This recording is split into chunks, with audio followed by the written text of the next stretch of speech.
Welcome to Why Not, a podcast where we take your favorite series seriously. I'm Chris Baker. And I'm Tom Flynn. And in the words of the famous philosopher whose name escapes me, why not? This season, we will be looking at Canada's premier superhero team, Alpha Flight. We're going from the beginning and looking at what made Alpha Flight work, what didn't work, and taking a romp through a lesser read but much loved realm of the 616. This is the final episode of our prehistory series leading up to Alpha Flight number 1. So let's kick it off with Marvel 2-in-1, numbers 83 and 84. It's the same creative team for both issues. So issue 83, Where Stalks the Sasquatch? Written by Tom DeFalco, penciled by Ron Wilson, inked by Chick Stone, colored by George Rousas, lettered by Joe Rosen, edited by Jim Salicrup and Jim Shooter. So Marvel 2-in-1 really ought to be called The Thing and Friends. The whole point of the book seems to be to team the Thing up with guest stars and go on wacky adventures. And this time around, we get, once again, favorite team up, Sasquatch. Cover shows him like 20 feet tall. Sass is like just 3 times as big as the Thing. Wildly outside. So the premise of the issue is that the Thing's buddy, Bill Foster, a.k.a. Black Goliath, a.k.a. Lawrence Fishburne from Ant-Man 2, is suffering from an acute case of gamma radiation poisoning. Mr. Fantastic suggests Thing consult the foremost authority on gamma radiation's effects on the body, our pal, secret agent linebacker superhero Dr. Walter Langoswki. Reed says, I hear he's a bit of an eccentric. His aid may be difficult to enlist. And Thing replies with his usual, don't worry, I can be very persuasive. I love Thing. Thing is so much fun. The understatement of I will just simply beat someone into submission if I have to, which seems to be oftentimes the Thing's go-to. So Walt is off in the wilderness with Shaman. They're searching for the long-lost tomb of Shaman's medicine man ancestors. Shaman warns Walt that he, Shaman, has had visions of death and destruction and that a great dark evil shall soon be loosed upon an unsuspecting world. Walt perks up at the idea of some action, and Shaman puts on his dad pants and tells Walt that he's a fool for not understanding the stakes of the life they now lead. I rather like Shaman. He's serious. He takes what he does seriously. Very serious. Doctor Strange without the drama. It's a really good counterpoint to Langoswki and his... Let's you and me fight. His thrill-seeking. His, Langoswki is an adrenaline junkie. He seems to be into the superhero gig, both to be a superhero and to just sort of push the envelope. And that rarely goes well for most superheroes. He is the Highlander of the have to get punched by the Hulk club. He just wants to find everybody in the club and then fight them to find out which one is stronger. You know how much I care about Highlander, and I really don't know if I agree with that analogy, but we'll let that go for now and revisit how much that's a core part of my personality later. The best single Shaman issue is his appearance later on in Iron Man in a couple of years when drunk Tony Stark has a beard. And it's fantastic because he takes James Rhodes on a vision quest and just like refuses to answer anything and is like the anti-Dr. Cox about it. It's fantastic. So as Shaman and Langoswki are, and I just want to point out, I really like that you call him Walt and I call him Langoswki. I think you have a much greater fondness for Langoswki than I. I do, but it's also because Walt is easier to type. Fair enough. So in my head, I think of him as Langoswki, but I'm also in my head lately been thinking about him with the Shoresy voice and like that slight Canadian accent. So I think we're going to try out on this episode, we're going to try out Sasquatch with Shoresy's voice. Okay. The next day, as Thing is making his way to Canada, finds out that Langoswki is off in the wilderness and then continues on his way to locate him. Langoswki and Shaman are searching around and discover via a recent landslide that there's a cave mouth, and they go in. Langoswki heads back to camp to get the proper equipment. And Shaman just wanders along, trips over shit. Literally trips over something that causes a cave wall to slide open and reveal what he's been looking for. While back at camp, Langoswki sees the pogo plane. Why the hell is it? Whatever. I'm not even gonna... Because it goes up and down like a pogo. It's a rocket. Like it's an old-fashioned Buck Rogers rocket ship. No one's going to take you... Whatever. It lands, and Thing starts to crawl out or climb out, and Langoswki sees him and thinks that this might be the threat that Shaman warned him about. Yeah, the big world-ending threat is the Thing. So he, does what Langoswki does, strips buck-ass naked... sits down, starts to meditate so as to turn on his gamma irradiated thyroid. Yeah, very specific about that. Well, I mean, he's a doctor of biochemistry, so they're trying to find a way where biochemistry is involved in this. He becomes Sasquatch. They meet. Misunderstandings, of course, start, and fisticuffs ensue. So Sass is doing his usual showing off of his strength, and the thing says, "It's almost like you get a real kick out of being an orange-skinned monstrosity." To which Sasquatch replies, "I do, don't you?" Dear listener, my eyes probably went as wide as yours did when you heard that voice. We're not doing that voice again. This scene has some real Princess Bride vibes. Sass is Andre toying with someone he knows can't compete with his strength, only to be thwarted by Thing's prowess and tenacity. No matter what Langoswki hits him with, Thing just keeps getting back up. Yeah, he's so focused on strength that he forgets that skill and experience matter, and that he's not been Sasquatch for too terribly long. Like, I think that's why he kind of relishes these chances, because, like, he doesn't really know what he can do. And it's probably a good idea to find out before he's in over his head. Maybe that speaks to the level of training that Canada provides their superheroes. But keep in mind that later on, the Department H will actually replace Langoswki with a real Sasquatch and not tell the rest of the team. But it's also, like, when you say, like, before he gets in over his head, he's already squared off against the Hulk, Wendigo, and now he's taking on the Thing. Well, no, he hasn't met Wendigo yet. Because, remember, Alpha Flight met Wendigo, Wolverine met Wendigo with the Hulk, and then Alpha Flight was just JMH and Shaman and Snowbird when they met because they were off on their adventure in Machine Man. Back at the tomb, Shaman is compelled by mystic forces to open the urn, and out comes the misty spirit of Ranark the Ravager. A mystical being in human form, about 12 feet tall, wearing nothing but a loincloth, a headband complete with one feather sticking up in the back, and some wrist cuffs. He was a powerful shaman, made evil deals, blah, blah, blah. He doesn't even appear again, so Ranark's deal isn't him. The point is for Ranark to establish someone strong enough that most of the team has to get involved to shut him down and give more reason for the team up to continue. Well, and to show somebody who outmagics Shaman, because Shaman is generally the Deus Ex Shaman at the end of any given Alpha Flight story so far, that, like, when you have to get rid of the Wendigo, he takes care of that. And this is going to continue through the solo series a little bit as well, but it's kind of nice to see somebody give him a run for his money, you know? Yep. So Ranark looks into Shaman's mind to see what's been going on in the world for the last several hundred years and reacts the way you would expect a nature-based medicine man, no matter how evil, to respond. There's a specific panel of trees being cut down and him decrying the pollution. So environment and natural resources are topics that are frequently brought up in Marvel's depiction of Canada. I guess it's safe to do that there. Well, and this is also something that in the main series Byrne circles back around on quite a bit. Almost every single time that we are out in the Canadian wilderness, there's usually mention of an oil field somewhere nearby. Oh yeah, there's a whole ROM issue where the dire wraiths are poisoning the reservoir and making it evil through the logging camp. It is an interesting approach that they are taking to focus on the environment within Canada, and also because Canada's just so goddamn big. There are so many trees for Sasquatch to knock down. It's really something. So Ranark sees what's been going on and immediately decides to cleanse the planet of all life and start it over again. Meanwhile, Sasquatch and Thing are still fighting. It's mostly Sasquatch hitting the thing and the thing staggering up saying, "I didn't hear no bell." As the Sasquatch realizes he's in over his head again, Ranark, now close to 100 feet tall, emerges from the mountain, ignores both of them as just sort of gnats, and takes off to ravage the planet. Sasquatch and Thing put aside their differences to stop a god gone mad. Team up achieved! Take a drink, Tom. So that takes us to issue 84, Cry for Beloved Canada, where Ranark's ravaging begins by trashing the modern camping gear of a hapless couple in the wrong place at the wrong time, including their radio, which we are told very specifically is playing Elvis Costello, which, chef's kiss, no notes. So we get the classic backstory names for background characters, but neither of them die. So congratulations, couple. Ranark just literally smacks the woman and psychically whammies the husband, and it has this cool narration. James Matthews is suddenly aswim in a sea of searing agony. Every movement, every thought is laced with excruciating pain. He screams!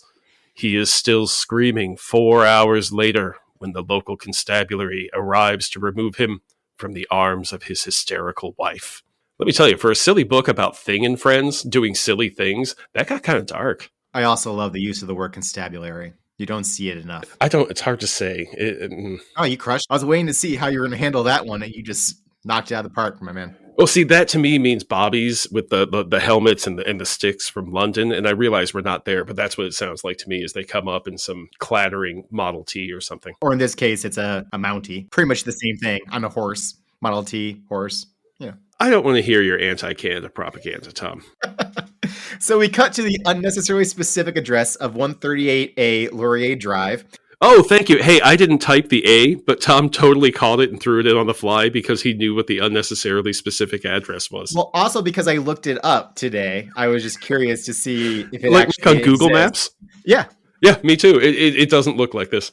Well, I mean, it exists. There's a 138 Laurier Drive West and a 138 Laurier Drive East. And in both cases, it's like just a long strip. I think the East one is just an empty lot.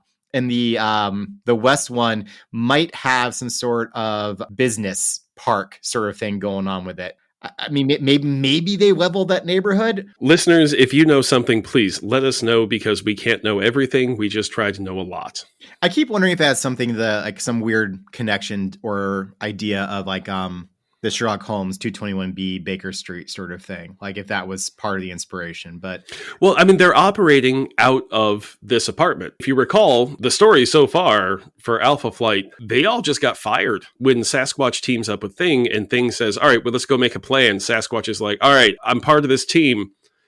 I'm going to take you to where we're at. And they go to JMH's living room. And they have tea and coffee from a very nice set, and Thing is very rudely smoking a cigar, and I'm sure there are biscuits of some sort, and like Heather's off in the kitchen doing whatever, and they're all just in their costumes in the living room.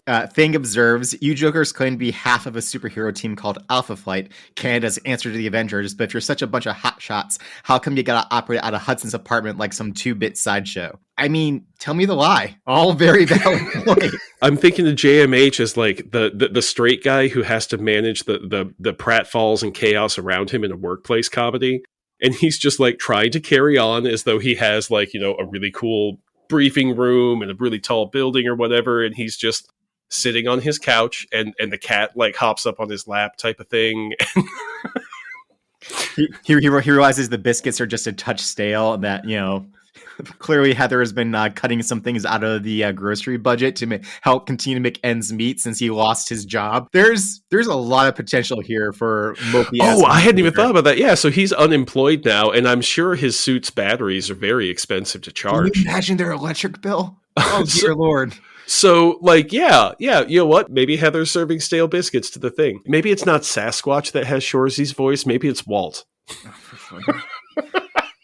Actually, Walt is Sass. You mean JMH, but yes. No, I mean Walter. When he's Walter, he speaks like Shoresy, but when he's Sasquatch, he has like a big growly Sasquatch voice. I think it'd be better if it was the other way around. No, when he's Walter, he has a big gravelly voice because he's an all-pro linebacker, and when he's Sasquatch, it gets all high pitched because the strain on his thyroid to trigger the transformation totally jacks his vocal cords. Yeah, 100%. 100%. The call of the Sasquatch is much more of a sharp. If your balls are telling you, tit fucker. It's much more of a sharp beaky thing than a like growl like a grizzly bear. Hundo done. Who knew? That's canon. That's head canon. We're moving on. So Vindicator does some more moping about how he likes to use a suit, but he does not like risking his life.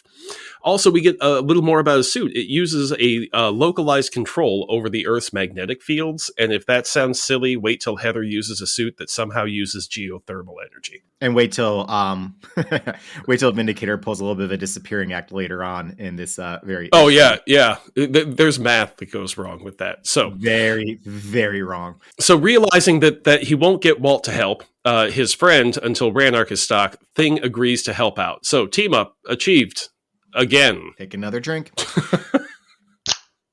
We move on to a little bit more, some actual characterization. Well, that's not true. We've had characterization via JMH, though it's really kind of the same characterization that he's a bit of a mope and doesn't really want to be a hero. But he's not doing it reluctantly because he feels compelled, is what it seems like, you know? That's the thing is, like, he was employed to be a hero before. He's no longer employed to be a hero. I guess because he has the power, he then has to use it sort of thing. I don't know. Like, what's your justification for maintaining all this stuff? It seems that this is in the immediate weeks after the disbanding of Alpha Flight, so they're still sort of finding their footing. The scene then shifts to Laval, Quebec, where the inexplicably white-haired North Star and Aurora get the call from Vindicator that they are needed. I will say that this white-haired version of them is way less offensive than the one in Machine Man, which just looked like they weren't even trying to draw them. This still has sort of the shininess to it, so it's almost like maybe the lighting in the room. The art in this issue is pretty neat. It feels like it was fairly quickly turned out, but it's done with draftsman-like quality. You can tell these are pros who are churning out stories and know what they're doing, and it serves exactly the function that it was intended to serve. John Paul is very over the whole superhero thing. He felt used by the government, felt that Alpha Flight was used for dirty work, not hero work. And not to spoil anything, but North Star is not a Canadian patriot. He's literally here because his sister is here, because that's how all superhero sibling team-ups work. Well, especially when there's just a speedster involved. When you're a set of mutant twins and the boy is a speedster, this is like 100% true in the case of Marvel Comics. Yes. Aurora feels... I don't know if she actually feels that has an exceptionally high level of patriotism or the like, but she certainly cares about the team, cares about their friends, and views them as friends. And let's also be very clear, with all the complications of what her characterization is, she wants to use her powers. It's kind of a thrill as well. All of this is going to come into focus once we get to her backup story, or her origin story as a backup story in issue, I want to say 8. And it's really going to help explain a bit more her thrill seeking and why she likes these people so much, despite not having known them for too terribly long. They're the only friends Aurora has.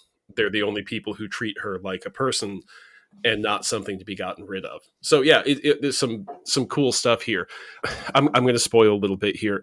North Star and Aurora did not grow up together. Their parents were killed. They bounced around different places. So they have only reunited months ago, probably less than a year ago. Their connection together is very much of people who have been lost and finally have a connection to somebody. And then they're still kind of getting to know each other too, because they don't know what each is all about. This tension here between them comes across very cliched, very normal, just, oh, we need some tension, here we go.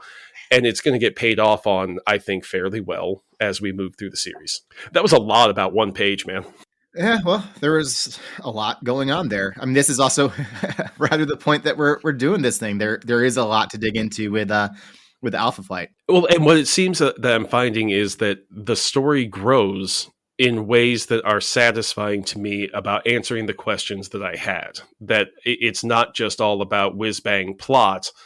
It's the people who are doing it that I get a kick out of. And I appreciate seeing it grow and develop in this organic way. Aurora takes off. North Star stays behind. Ranark begins to ravage Winnipeg with earthquakes and giant mystic vines. Our heroes arrive and are immediately wrapped up in rescue operations. The earthquakes cause a lot of the buildings to become unstable. Thing and Sasquatch are holding one up so that the people inside can evacuate, and a young boy falls from a window. Aurora flies in. She catches him. And he says, you're flying! And Aurora replies, that's merely one of my many talents, and you're too young to appreciate the others. The kid says, gosh, and grows up to have relationship crippling fetishes, I'm sure.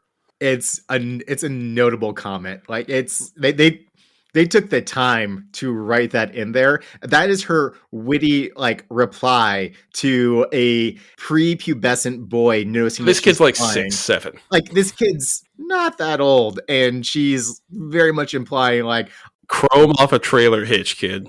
Yeah. Yeah, I'm sorry, that just kind of derailed me for a second. Oh, okay, that's what you're all about. Reading the panel in the issue, you're sort of like, I'm just going to sit here and... somebody had to argue with Jim Shooter about this, too. Can you imagine? Jim Shooter reading this and being like, what the hell? What the hell, guys? I mean, to be fair, though, once we get into the origins in the main series, it is quickly established that Heather's basically a child bride. So I don't know how much argument then there necessarily was going on around all this. Maybe as far as Shooter is concerned, that's just how it works up in Canada. I don't know. Yes, Jim Shooter knows everything that he knows about Canada, because of editing Alpha Flight in the 80s. That Oh my he God, thinks that this would is honest to God true. That would be so good. That would actually be the pan out from the workplace comedy is the people who are writing it, and like the executive producer on it being like, or the network head, the Alec Baldwin type from 30 Rock being like, okay, you for all I know, it's always snowing up there, so that works for me. We hope you're enjoying this as much as we are, because we're having a very good time here. One last point about the art and the twins is that they both have distinctly elfin features here and little hints of pointy ears. And I looked real hard, and they weren't like definitively established, but yeah, they very much in the eyes and the face shape. It was different than we've seen their faces drawn before. So I'm not sure who said what to who where. But anyway, this is a crappy plot line that's going to be picked up on later. You were looking real hard, like looking really hard at the panels. I mean, I zoomed. Uh-huh. What are you implying? What do you think I'm implying? What? No, I asked you a question. You can't reply with another question like that. That's not the rules of grenade volleyball. It's exactly the rules of grenade volleyball. You throw another grenade into the mix.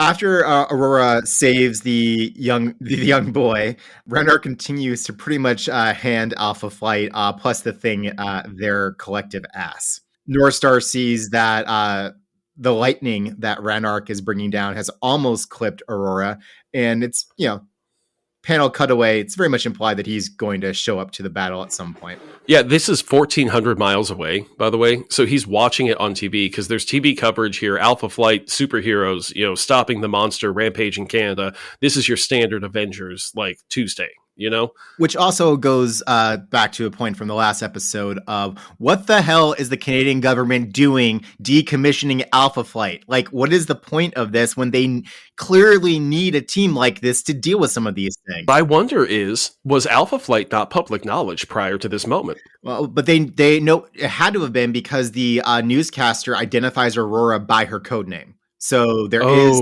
So unless that's just bad writing, which. Well, fair enough. But like from what we've seen, when they had the X-Men at the Calgary Stampede, that wasn't like a public mission. They made sure that people weren't around and that nobody was seeing them. When they're off in the wilderness doing whatever with Wendigo, again, that's not public, and they get canned at the end of that. What I'm wondering is if them appearing like this in Winnipeg and doing their freelance superheroing stuff, that's a big deal because now the public doesn't know that they were a public team and that they worked for the government doing their bad stuff.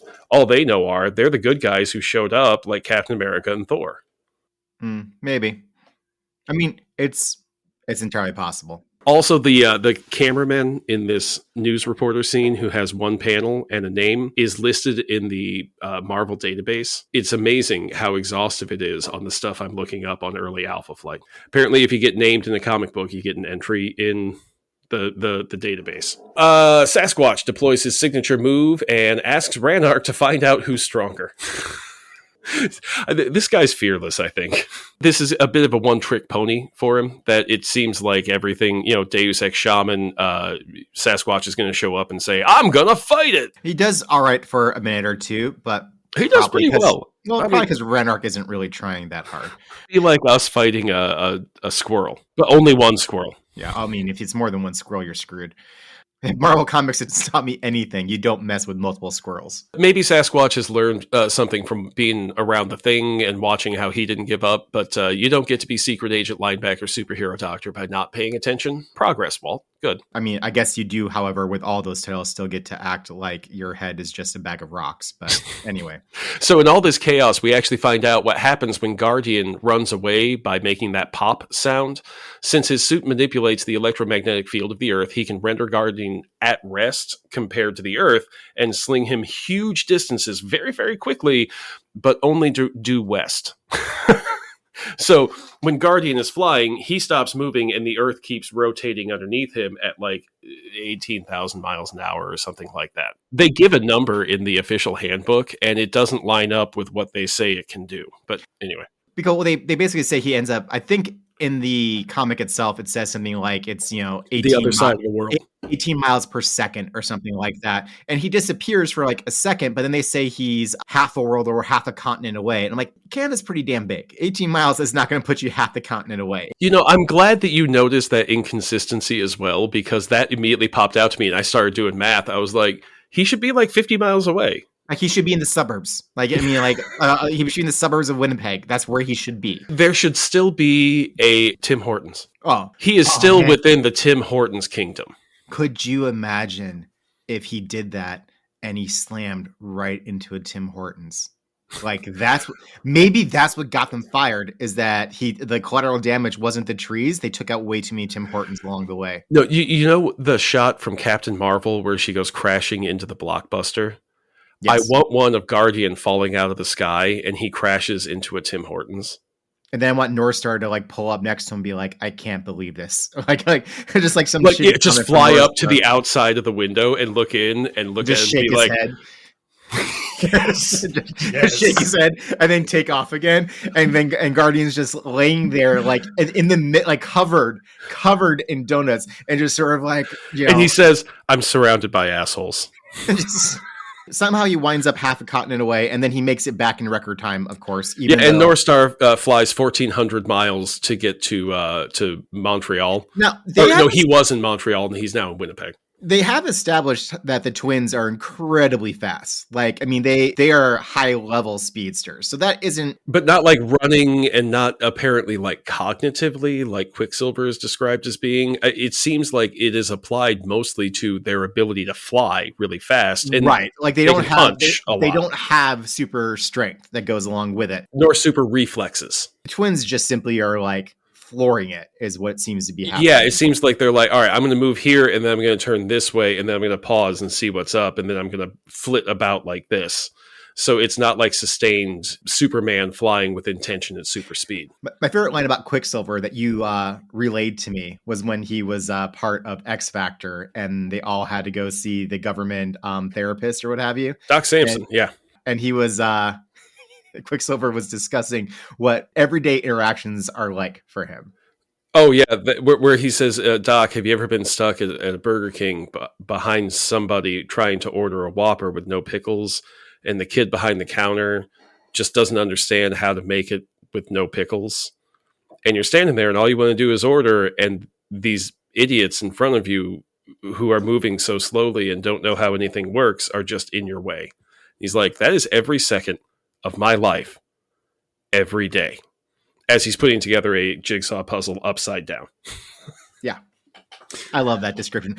Suffice to say, Jean-Paul could not do any of that. Yeah, no. And Jean-Paul has a lot of the same arrogance, but I think that's just who he is. It doesn't come from, and the same with Quicksilver, really. That's just who they are. That's just, they're pricks. Some people are pricks, guys. All right, so anyway, we got to wrap this up at some point in time. North Star shows up, saves the day. He and Aurora flash Ranark. Sass and Thing throw cars at him. Shaman shrinks Ranark down and seems to set him in what appears to be a tungsten sphere. Thing tells him them in the rubble that they really have it together for a bunch of amateurs, and Walt tells Ben that his friend's going to die. That brings us to Incredible Hulk number 272 to 273.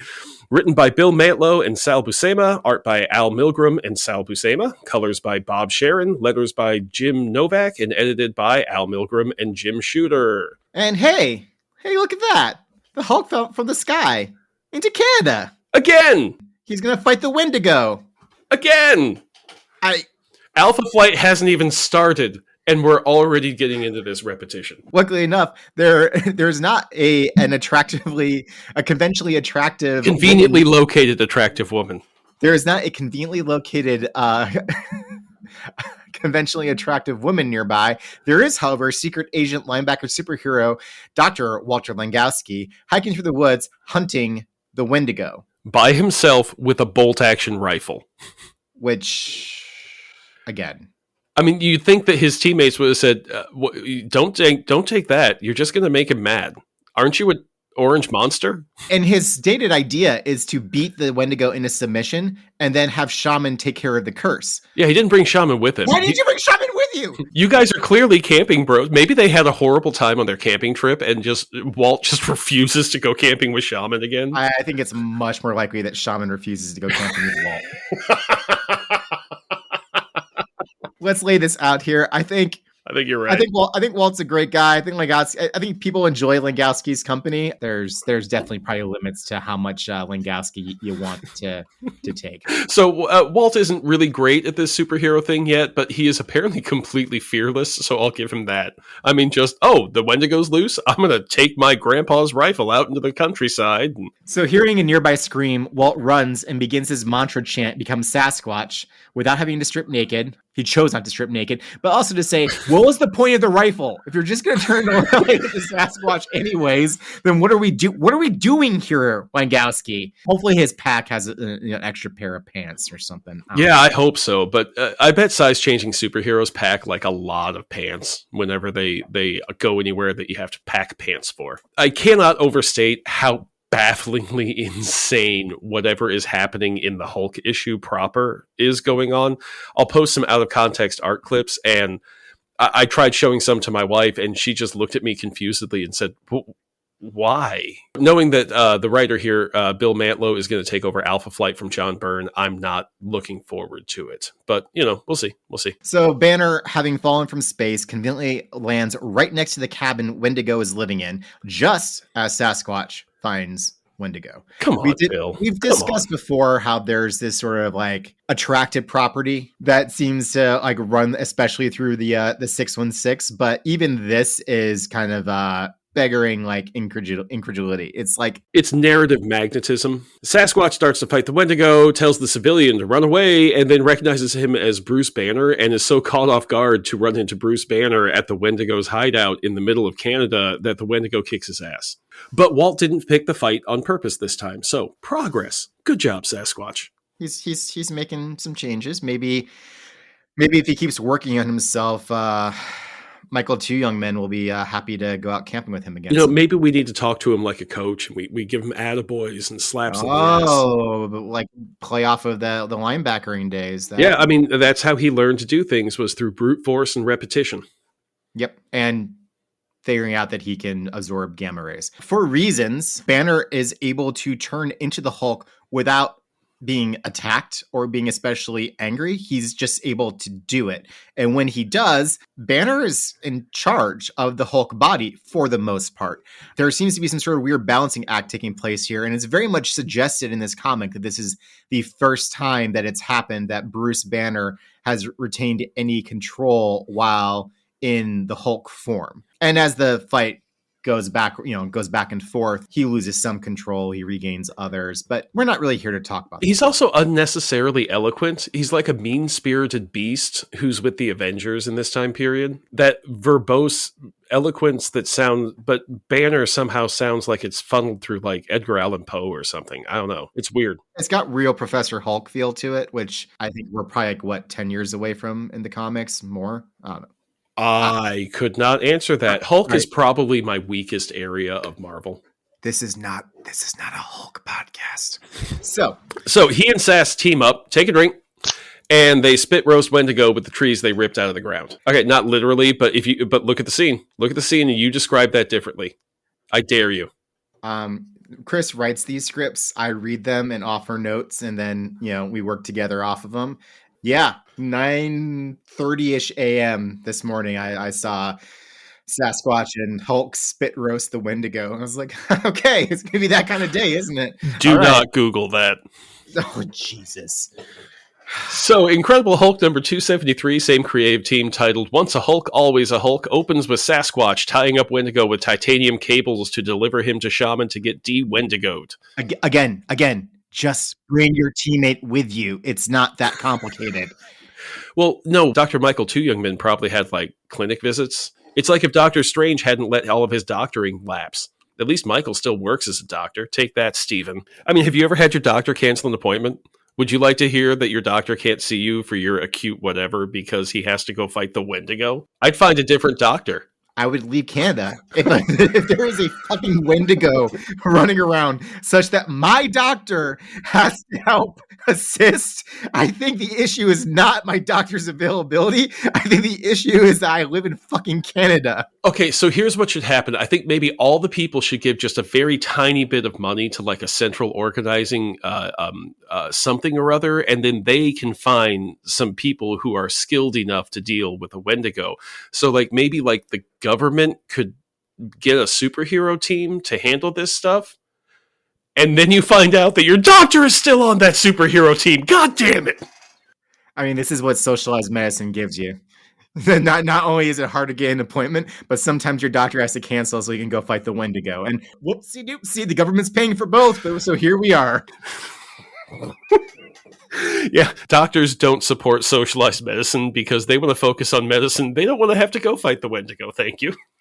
So the army tries to surround the Hulk, misunderstandings and Hulk foot stomps ensue, and as all Incredible Hulk stories end, say it with me, folks, the Hulk leaps away. I will also just have to throw out there that maybe the reason that they decide they can't fund Alpha Flight anymore is they're not cutthroat enough, because every other time the Canadian government gets involved in anything, it seems, they are just like balls to the wall aggro.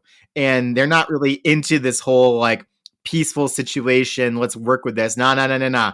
Orders are orders. We got to take care of this. We're going to shoot at the Hulk while there is a Wendigo wrapped up in titanium cables and an 10-foot tall orange furry Sasquatch thing that talks like with this really weird high-pitched voice that doesn't seem to fit the body. But hey, we're going to shoot the Hulk anyways. So the Hulk leaps away, leaving Sasquatch to think, a pity! I was going to offer him my lab facilities to research his new condition. I'm sure the Canadian government would have spared no expense to have both the Hulk and Bruce Banner on their side. We have just lost what listeners we had. We're just... Yeah, so Walt still thinks the same government that just shut his ass down is going to just give Bruce Banner a lab and all the whatever. Walt is just not disillusioned about the government the way that North Star is. I don't know what Walt's deal is yet, but I look forward to finding out. I don't think that Walt has ever truly been disappointed in life. I think Walt went to university and was brilliant enough to be like hanging out with Bruce Banner, then became an all-pro linebacker and made millions back when people didn't really make millions in football, but he did. And then he leaves that intact enough to become a professor and figure out that he can absorb gamma rays. But before that, he was a super spy, because Department H specifically said even before he was Sasquatch, he was one of their better operatives. So he also, there's a lot to explore in Walt, and I'm looking forward to it. But believe it or not, there are still 8 issues that Alpha Flight appears in before we hit Alpha Flight number 1. And they are utterly inconsequential. But as a completionist, I want to at least mention them. So, hey, I really quickly want to interject. I'm really, really glad that you've come to terms with what you are, that you are able to say the word completionist aloud and not wince anymore. Like it's growth. It's important. You made me read all of these things because you are a completionist. So I'm very happy for you. I'm glad that you're coming along and realizing how fun it is to get to be a completionist. Uh-huh. So, quick hits roundup. Let's try to do this in 1 minute or less because I know that we're running out of time here. So, we'll bounce them back and forth with each other? Sure. All right. So, Incredible Hulk 277 and 279. Our heroes appear in a few group shots for this arc where the Hulk is given a presidential pardon and accepted into the ranks of the rest of Marvel's heroes. Roast of the Fantastic Four one-shot. A single panel where Vindicator yells for Jarvis to bring him emulsions.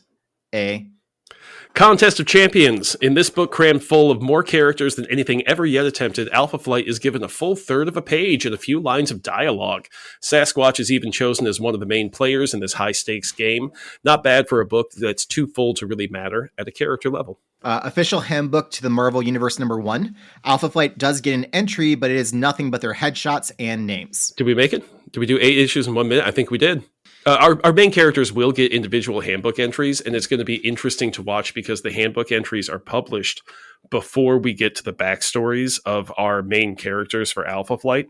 So we're going to see some changes between what John Byrne submitted to the official handbook as this is what's going on, and then what he actually writes down for the book itself. And it's pretty neat to see how they cross over each other. Yeah, it is neat to see how they're being positioned and set up here. I mean, if you're this is obviously very obviously pre-social media, pre-internet, pre just about anything days. So to drop a book and get the comic book retailers behind it, all those things, they clearly saw they had to do some work, the Marvel editorial, and they spent time setting Alpha Flight up. And maybe not to be a big thing, but they at the very least were giving this team and the eventual series that came out of it a shot at being something, which is it's an interesting artifact of the time. And it's a series that is getting started completely on its own. It's not really piggybacking off the fact that they've appeared in X-Men. And I keep comparing it to New Mutants that comes out in 1983 as well. But New Mutants is coming out as a spin-off of the X-Men, who are at the height of everything at this point in time. And so, yeah, you could start a book by just saying, hey, here's a bunch of people in this universe. Here, go read about them. And Alpha Flight just starts fundamentally differently. Well, and also, like, doing it like this does give them some time too to kind of play around a little bit with. I mean, it's mostly Sasquatch, but to play around with some of the characters and how they present, what their powers are, what works, what doesn't work, what mostly doesn't work. And so, like, it's neat that way too. And there's also a lot of crossover stuff going on at this point in time. That the editorial, I mean, that's the whole point of Contest of Champions, was they were like, look, if you're a Daredevil fan, you buy Daredevil. How do we get them to buy something else? We put Daredevil in it. That's the whole point of Marvel 2-in-1. You take Thing and pals go on silly adventures. And, oh, this month it's my pal, so I'm going to pick up this one. And you know what? Oh, the Thing is kind of fun. Maybe I'll check out this other one. And, oh, he's with Shang-Chi this time. I don't think yeah, he's around now. But no, I mean, this is, I think you mentioned in a previous episode, this is kind of when continuity starts, rubber hits the road. I mean, up to this point, there was some of it, but they seem, or at the very least, this period is laying the framework for the continuity and the continuity wars that are to come. Well, and without getting too far into the weeds on this, but John Byrne is known as being very in love with Jack Kirby and Jack Kirby's creations. And he absolutely loves when he gets a chance to play with, his cool big brother's toys. And he doesn't care about his own toys quite nearly as much. At this point in time, when Alpha Flight #1 is coming out, John Byrne is going to be also doing the Fantastic Four, which is what he really cares about. And I have not done as much research as I could. I assume that there will be more that happens as we move through this, but just trying to find I'm looking forward to hearing a unified creator voice that gives us stories about these characters as a serious subject that's worth reading about on their own, instead of just, fun guest stars that everybody seems to kind of get a kick out of.